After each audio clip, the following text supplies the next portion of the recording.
Это актуальное интервью в студии Сергей Михедов. Здравствуйте.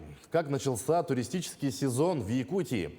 Где предпочитают этим летом отдыхать якутяне и как отрасль туризма поддерживает государство? Об этом поговорим сегодня с гостем студии Тимуром Ханды, министром предпринимательства, торговли и туризма Якутии. Тимур Юрьевич, здравствуйте. Здравствуйте. Туристический сезон начался. Если говорить о внутреннем туризме, то появился ли после пандемии всплеск интереса к Якутии или об этом рано говорить? Ну, на самом деле, интерес всегда был. Интерес всегда был, и даже в пандемийное время предприниматели, которые занимаются туристическим бизнесом, они смогли перенастроиться, и появилось большее количество туристических домиков, гостевых домов. Поэтому в этом плане, конечно, малый и средний бизнес – это самый гибкий сектор экономики, который адаптируется практически к любым условиям. Но в связи с тем, что пандемийные ограничения были сняты, туристический бизнес сегодня у нас централизовался, мы с ними очень тесно взаимодействуем и, конечно, даем максимальные возможные меры поддержки, создаем условия постоянно в контакте. И поэтому сегодня, вы знаете, для нас национальный праздник ЭСЭХ – это тоже туризм событийный, и он у себя аккумулирует большое количество туристов. Ну и, соответственно, это будет неким катализатором для дальнейшего развития. Но о празднике ЭСЭХ поговорим немного позже. Как поддерживается туриндустрия? Раньше местные туроператоры всегда жаловались, что нет средств на улучшение инфраструктуры. Как сейчас обстоят дела с этим? Ну, смотрите, изначально нужно понимать, что есть условия для ведения бизнеса, а есть меры поддержки. Условия – это когда предприниматель любого уровня должен знать, какие есть инструменты для того, чтобы развивать свой бизнес, чтобы его планировать. И, конечно, есть меры поддержки, которые распространяются больше на отрасли либо направления, где необходимо поддержать временно, пока не будут созданы оптимальные условия для его дальнейшего развития. На сегодняшний момент, конечно, в государственной программе министерства есть определенные субсидии для предпринимателей, занимающихся туриндустрией. Сумма небольшая, но тем не менее это мера поддержки. Мы, конечно, ведем работу сейчас по налоговым преференциям на будущие года. Поэтому надеюсь, что предприятия, которые на сегодняшний день работают, почувствуют это. Ну и проблемы, конечно, у нас с тем, что есть ограничения по транспортной доступности. Сама инфраструктура развития туризма на сегодняшний день не развита в полной мере для того, чтобы были оптимальные условия. Поэтому мы над этим тоже работаем. Коллеги все подключены, все бизнес-объединения профессиональные. Поэтому я думаю, что в ближайшее время туриндустрия будет развиваться динамично. Кстати, о поддержке внутреннего туризма. Какие есть предложения у министерства для тех предпринимателей, кто занимается туризмом внутри республики или кто хочет заняться туризмом внутри республики? Куда могут обратиться за поддержкой? Расскажите об этом. Для того, чтобы заниматься туризмом, конечно, нужно желание. Нужно понимание наших климатических условий, и особенностей географического положения транспорта, потому что в любом случае из-за текущих условий себестоимость, она звучит интересно, но дорого.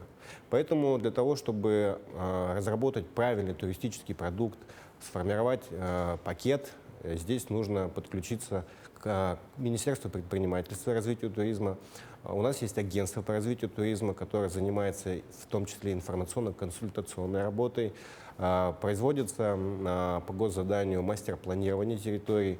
И это и создает тот туристический поток, за счет чего уже компании должны формировать свои бизнес-планы, финансовые модели.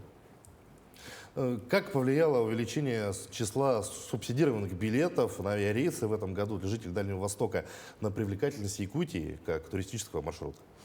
Якутия всегда была привлекательной. Сегодня мы встречаем очень большое количество гостей, и все, на самом деле, несмотря на то, что многие здесь не были, они ошеломлены нашей природой, нашим гостеприимством и вообще красотой тех маршрутов, куда они могли уже успеть съездить.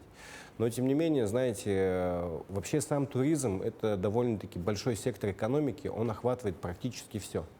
Поэтому в данном случае хочу пожелать нашим гостям хорошо провести время, тем более у нас такая теплая пора. Я думаю, что им очень понравится, они улетят к себе, поделятся своими впечатлениями. Это и называется экспорт туристических услуг. Они увозят с Якутии свои впечатления, и надеюсь, что туристический поток в дальнейшем будет увеличиваться и увеличиваться. Ну а мы, конечно, должны создавать условия в части дальнейшей работы по субсидированию, по снижению тарифов. Возможно, это усиление работы с федеральными органами исполнительной власти по снижению авиабилетов, возможно, разработка чартеров. Но по чартерам мы пока что работу чуть-чуть отложили, потому что в первую очередь нужно отработать с теми рейсами, которые действующими. Это регулярные рейсы, у нас они есть, и мы сейчас делаем пока что фокус на них. Но если говорить о маршрутах, какие маршруты наиболее популярные, востребованные у гостей нашей республики? Здесь, наверное, все-таки зависит от предпочтений туристов, потому что Якутия у нас большая, есть экстремальный туризм, есть этнографический туризм. В основном, конечно, это деловой, событийный туризм, но, тем не менее, мы должны распределить наш туристический поток равномерно в течение года. У нас, как говорят коллеги, зима 12 месяцев в году, а все остальное лето. Поэтому мы должны сделать так, чтобы ежемесячно туристический поток стабильно прибывал в Якутию. Пока у нас есть два основных мероприятия, это СЭХ и зима начинается из Якутии, когда мы видим прямо вот такой бум туристов, да. Но хотелось бы, чтобы в итоге через определенное время у нас ежемесячно было прибытие туристов, и это и есть, как сказать, та основа для развития туризма. В этом году действительно ожидается бум, юбилейный Сахтуймады, посвященный столетию образования Якутии. Много ли туристов ожидается в этом году?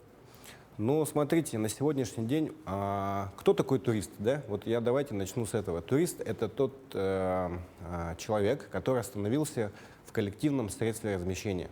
Коллективное средство размещения — это гостиницы, туристические базы, гостевые домики, которые должны быть обязательно квалифицированы.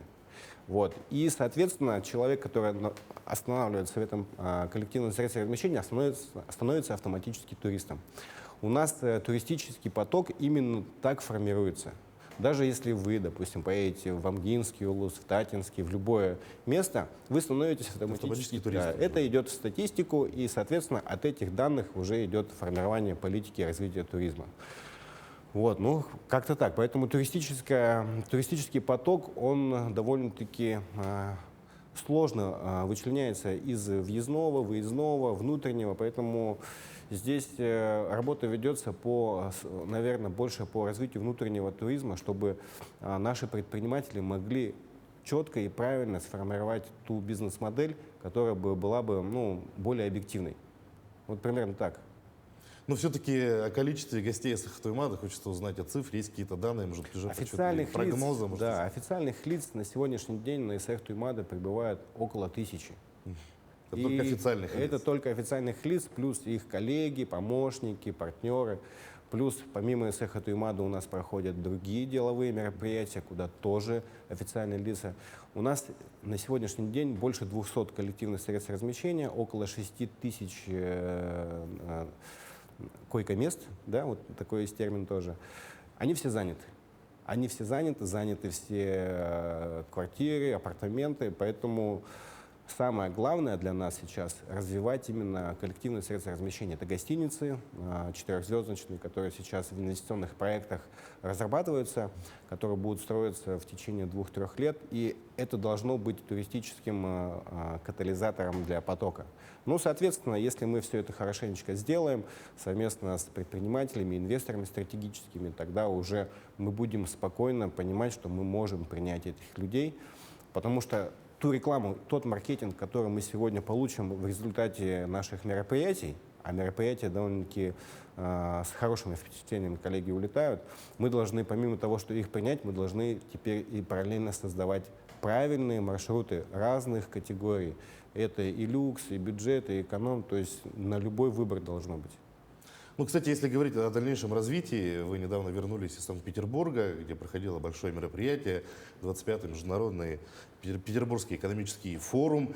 Какие новые идеи, предложения, может быть, увидели там, которые касаются развития туризма у нас в Якутии и можно применить у нас в Якутии? Ну, смотрите, здесь министерство наше выступало на сессии по арктическому туризму, которая проводилась Министерством развития Дальнего Востока и Арктики. Ну и, соответственно, фокус был больше направлен на Арктику.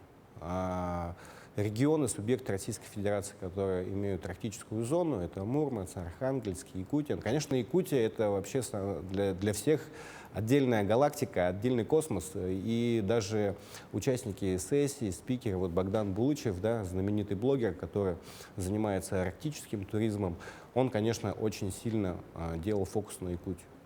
Он еще к нам приезжает, он уже практически научился разговаривать на якутском языке. Вот я вчера с ним созванивался. Какие идеи мы оттуда вынесли? Ну, мы должны сделать фишку. У нас есть Якутия, она очень большая, у нас несколько часовых поясов, 3 миллиона квадратных километров площадь. Поэтому Арктика должна, конечно, определяться отдельным туризмом. Это холод, это снег, мы продаем снег, и на самом деле экспорт туристических услуг в виде арктического туризма, он имеет особое свойство. Для этого, конечно, предприниматели, неравнодушные жители, которые хотят заниматься туристическим бизнесом, мы их будем, конечно, консультировать по этому направлению, как это сделать, как упаковать свой проект, как придумать легенду, как продать эту легенду. Вот. Ну, в принципе, как-то так. Но если говорить о самих якутянах, где предпочитают местные жители отдыхать в этом году, внутри Якутии или выезжать за рубеж? Ну, здесь, наверное, вопрос больше не в предпочтениях, а в возможностях. На сегодняшний день есть хорошие туристические базы, их очень много, они распределены по всей территории республики. Зависит также от маркетинга. Компания, которая себя позиционирует, она, конечно, получает больше. Знаете, вот на сегодняшний день очень много туристических баз после пандемии появилось, и они на сегодняшний день заняты на 3 месяца вперед полностью. Это говорит о том, что наш внутренний турист, наш якутянин, который хочет отдыхать, он выбирает этот вид отдыха, потому что есть возможность не покупать билеты авиа, которые на сегодняшний день не всегда возможны для всех.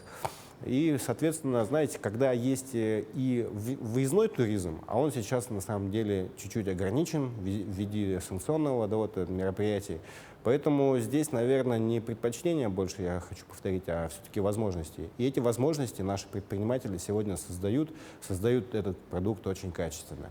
Ну и завершая разговор, очень коротко, что нужно сделать для развития туризма в Якутии? Для развития туризма нужно терпение. Во-первых, терпение. У нас на сегодняшний день, вы посмотрите на дороги, многие ругают главу города, но на самом деле через несколько месяцев у нас будет хорошая дорога. То же самое касается и туристических объектов, которые строятся, которые ремонтируются. Конечно, не очень хорошо с точки зрения планирования, когда они делаются в такой большой праздник, но именно развитие туризма – это постоянный ремонт, постоянное обновление. То есть постоянное развитие, постоянное обновление и инфраструктуру в первую очередь. Именно так. Согласен. Тимур Юрьевич, спасибо, что нашли время, пришли к нам, ответили на наши вопросы. Желаем вам успехов в вашей работе. Спасибо. А я напомню, вы смотрели актуальное интервью. Оставайтесь на нашем канале.